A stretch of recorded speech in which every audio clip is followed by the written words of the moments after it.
Assalamualaikum warahmatullahi wabarakatuh. Perkenalkan, nama saya Nurul Pratiwi BKU. Saya mahasiswa dari Universitas Negeri Gorontalo, Fakultas Ilmu Sosial, jurusan Ilmu Hukum dan Kemasyarakatan, Prodi Pendidikan Pancasila dan Kewarganegaraan.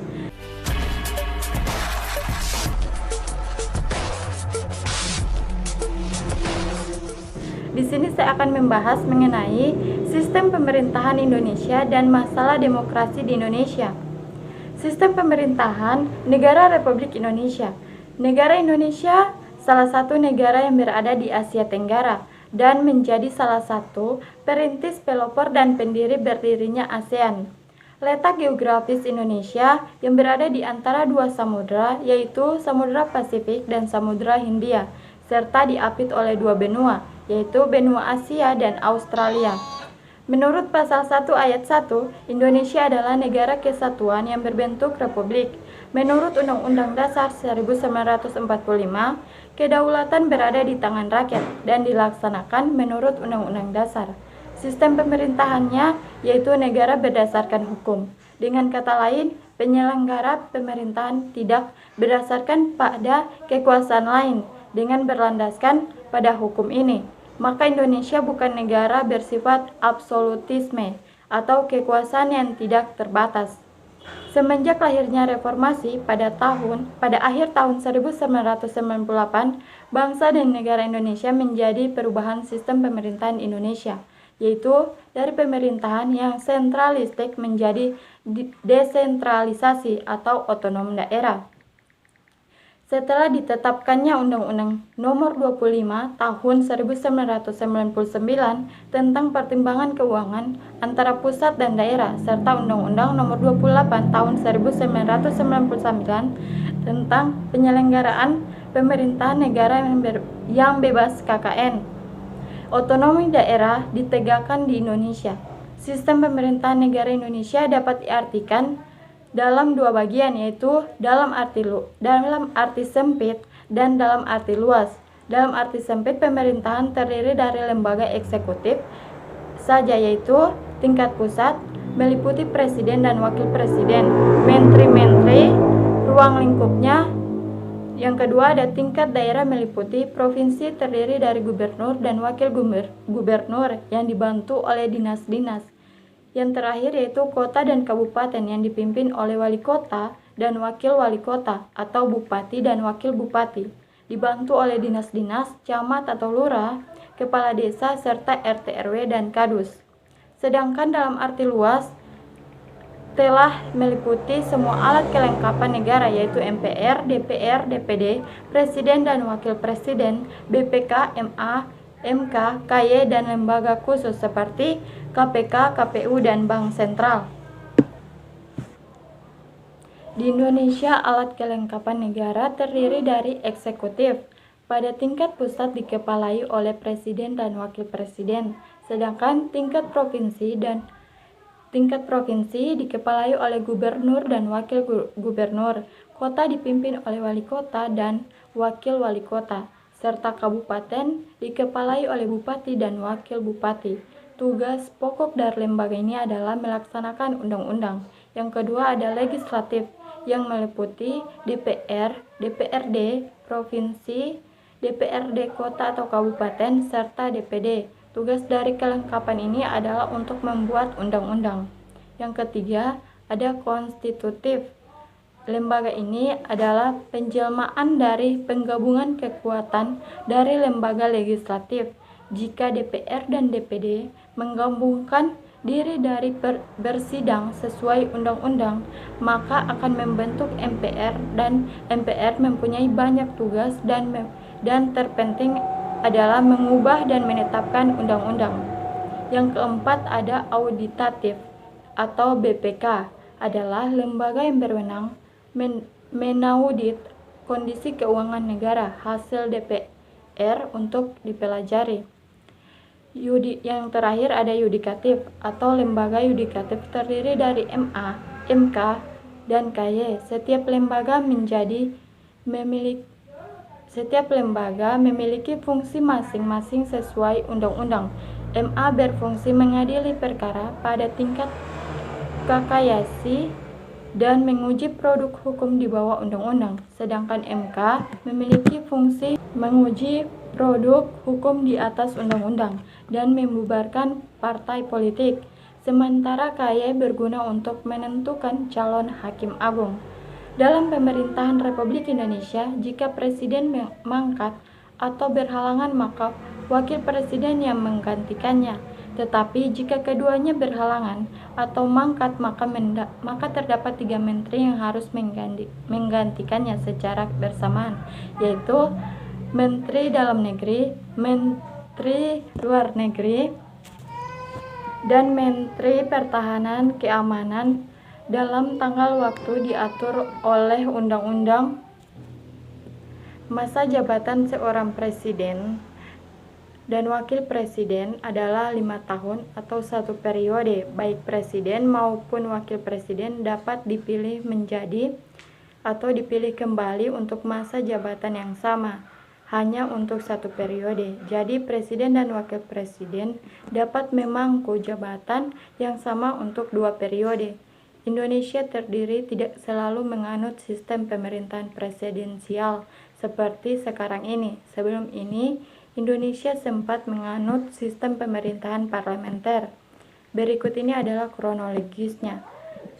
Pada tahun 1945 sampai 1949, semula sistem pemerintahan yang digunakan adalah presidensial, tetapi sebab kedatangan sekutu atau agresi militer dan berdasarkan maklumat Presiden nomor 10 tanggal 16 November 1945 terjadi pembagian kekuasaan di mana kekuasaan eksekutif dipegang oleh Perdana Menteri, maka sistem pemerintahan Indonesia menjadi sistem pemerintahan parlementer. Berikutnya dari tahun 1949 sampai 1950, sistem pemerintahan membentuk pemerintahan di Indonesia saat itu adalah serikat dengan konstitusi RIS, sehingga sistem pemerintahan yang digunakan adalah parlementer. Namun, karena tidak seluruhnya diterapkan, maka sistem pemerintahan saat itu disebut quasi parlementer. Dari tahun 1950 sampai 1959, sistem pemerintahan parlementer digabungkan dengan tahun 1959 sampai 1966. Sistem pemerintahan presiden mengeluarkan dekret presiden 1959 yang isinya dari tahun 1945 tidak berlakunya Undang-Undang Dasar Serikat 1950 dan berlakunya kembali Undang-Undang Dasar 1945. 1946 Pembubaran Badan Konstitusional. 1947 membentuk DPR sementara, DPA sementara. Tahun 1966 sampai 1998 masih saja menerapkan sistem pemerintahan presidensial. Selanjutnya ada hubungan pemerintahan pusat dan daerah. Sebagai negara yang besar dan negara terdiri dari lautan dan daratan dalam melaksanakan kebijakan pemerintahan, negara Indonesia menggunakan beberapa konsep yang menghubungkan tata kerja antara pemerintahan pusat dengan pemerintahan daerah. Yang pertama ada asas desentralisasi. Segala sesuatunya langsung diatur dan diurus oleh pemerintah pusat sendiri, termasuk segala sesuatu yang menyangkut pemerintahan dan kekuasaan daerah atau negara tidak melakukan pembagian tugas. Keuntungan dari asas ini adalah dapat menghemat biaya, adanya keseragaman peraturan, dan adanya kemajuan yang merata. Sedangkan kelemahan dari sistem ini adalah birokrasi yang bertele-tele, terhambatnya demokrasi, dan daerah tidak bertanggung jawab terhadap daerahnya sendiri. Yang selanjutnya ada asas desentralisasi. Asas desentralisasi adalah penyerahan wewenang pemerintahan oleh pemerintah kepada daerah otonom dalam keragaman Negara Kesatuan Republik Indonesia. Keuntungan menggunakan asas desentralisasi adalah sebagai berikut. Yang pertama, ada daerah diberi wewenang membuat peraturan sendiri sesuai dengan daerahnya. terutama dalam menunjang kemajuan. Yang kedua, ada pengurusannya jauh lebih efisien dan efektif. Yang ketiga, ada bertele-telenya birokrasi menjadi berkurang. Yang keempat, ada daerah dapat mengembangkan peraturan dan pembangunan selama tidak bertentangan dengan undang-undang dan kebijakan pusat. Selanjutnya ada asas dekonsentrasi. Asas dekonsentrasi adalah perlimpahan wewenang dari pemerintahan pusat kepada gubernur sebagai wakil gubernur dan atau perangkat pusat di daerah.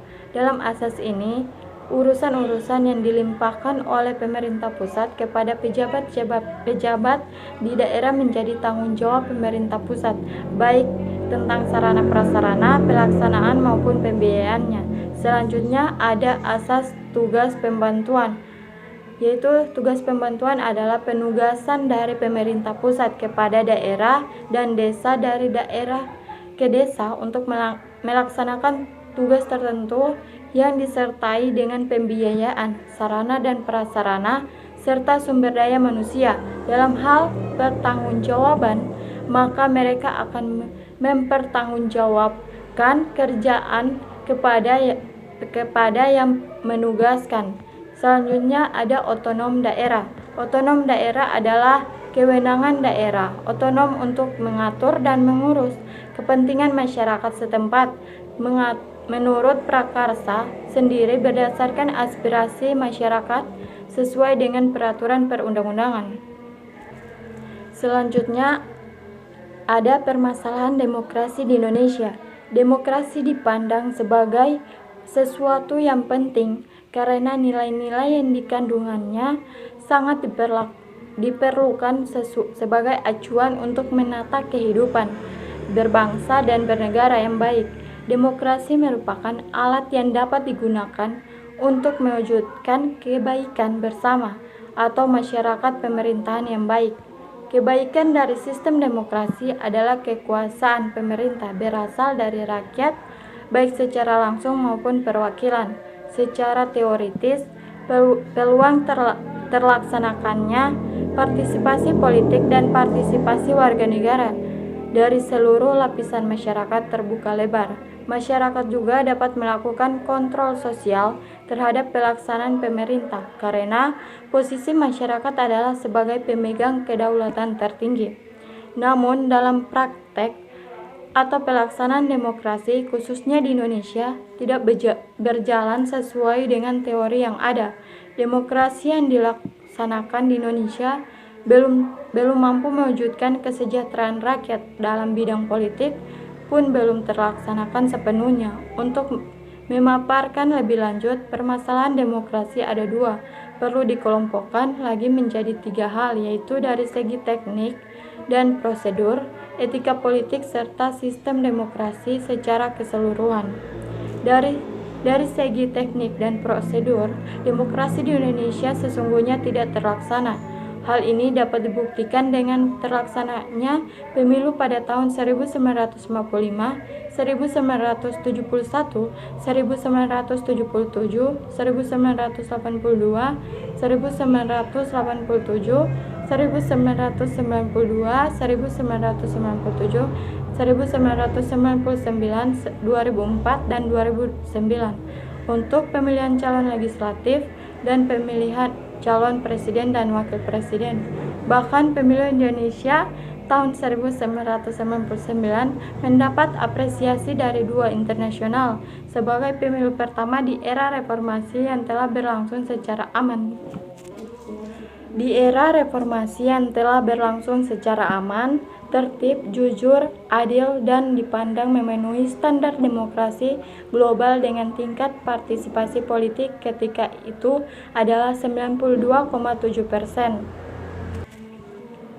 Oke, kesimpulannya Indonesia adalah negara yang pernah mengalami berbagai perubahan sistem pemerintahan, mulai dari parlementer hingga presidensial yang dianut sekarang ini. Perubahan-perubahan itu terjadi tak lain untuk menemukan sistem pemerintahan yang dianggap paling cocok dengan bentuk negara Indonesia yang berbentuk kepulauan. Pada akhirnya